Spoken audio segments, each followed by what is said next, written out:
Un soir d'été, quelques mois après mon mariage, j'étais assis auprès de l'âtre et je fumais une dernière pipe en somnolant sur un roman, car ma journée de travail avait été épuisante.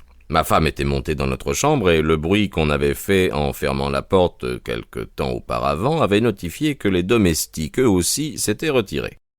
Je m'étais levé de mon fauteuil et je secouais les cendres de ma pipe quand, soudain, j'entendis retentir la sonnette. Je regardai l'horloge, il était minuit moins le quart. À une heure aussi tardive, ça ne pouvait pas être une visite.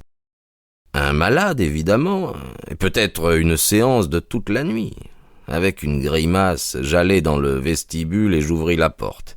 À ma grande surprise, je vis Sherlock Holmes sur le seuil. « Ah, Watson, dit-il, j'avais l'espoir de ne pas arriver trop tard pour vous trouver. Mon cher, je vous en prie, entrez. Vous avez l'air surpris, et ce n'est pas étonnant. Soulagé aussi, j'imagine. Vous fumez toujours le mélange d'Arcadie de vos jours de célibat, donc il n'y a pas à s'y méprendre, avec cette cendre pelucheuse sur votre paletot. Il est facile de dire que vous avez été accoutumé à porter l'uniforme, Watson. Vous ne passerez jamais pour un pur civil tant que vous aurez l'habitude de mettre votre mouchoir dans votre manche.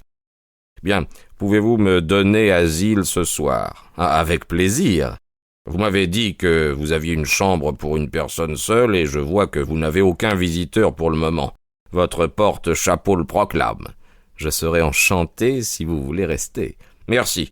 Je vais donc occuper une de ces patères. Je regrette de constater que vous avez affaire à domicile avec l'ouvrier britannique. C'est toujours signe de dégâts. Ce n'est pas l'eau, j'espère. Non, le gaz.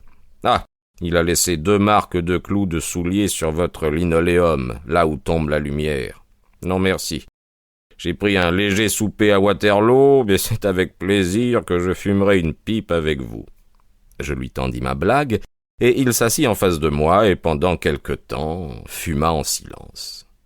Je savais bien que seule une affaire importante l'avait amené chez moi à pareille heure. Aussi j'attendis sans impatience qu'il en vînt au fait.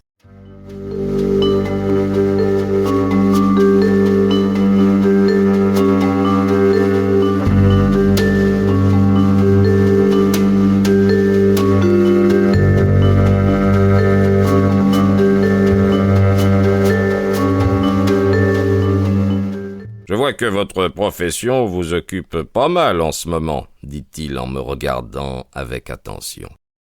Oui, ma journée a été très occupée, répondis-je. Mais cela va vous sembler peut-être bien sot, ajoutai-je. Je ne vois pas de quoi vous l'avez déduit. Holmes rit tout bas. J'ai l'avantage, Watson, de connaître vos habitudes. Quand votre tournée est restreinte, vous allez à pied, et quand elle est longue, vous prenez un fiacre. Comme je vois que vos chaussures, bien que portées toute la journée, ne sont pas sales du tout, je ne saurais douter que vous êtes à présent assez occupé pour que cela justifie l'usage d'un fiacre. Excellent, m'écriai-je. Élémentaire, dit-il. C'est un de ces exemples dans lesquels le logicien peut produire un effet qui paraît remarquable à son voisin parce que l'autre n'a pas saisi le petit détail qui sert de base à la déduction. On peut en dire autant, mon cher, de l'effet produit par quelques-uns de vos petits récits, effet tout factice puisqu'il résulte de ce que vous gardez par devers vous quelques-uns des éléments du problème dont vous ne faites pas part au lecteur. Or, je suis à présent dans la même position que ces lecteurs. Je tiens en ma main plusieurs fils d'une affaire les plus étranges qui ait jamais intrigué le cerveau d'un homme. Et pourtant, il me manque peut-être 2 des fils qu'il me faut pour compléter ma théorie. Mais je les aurai, Watson, je les aurai. Ses yeux étincelaient, et une légère rougeur monta à ses joues maigres. Un instant, le voile qui cache sa nature ardente et intense se souleva, mais ce ne fut qu'un instant. Quand de nouveau je regardai son visage, il avait repris cette impassibilité de peau rouge qui fait que tant de gens le considèrent comme une machine plutôt que comme un homme.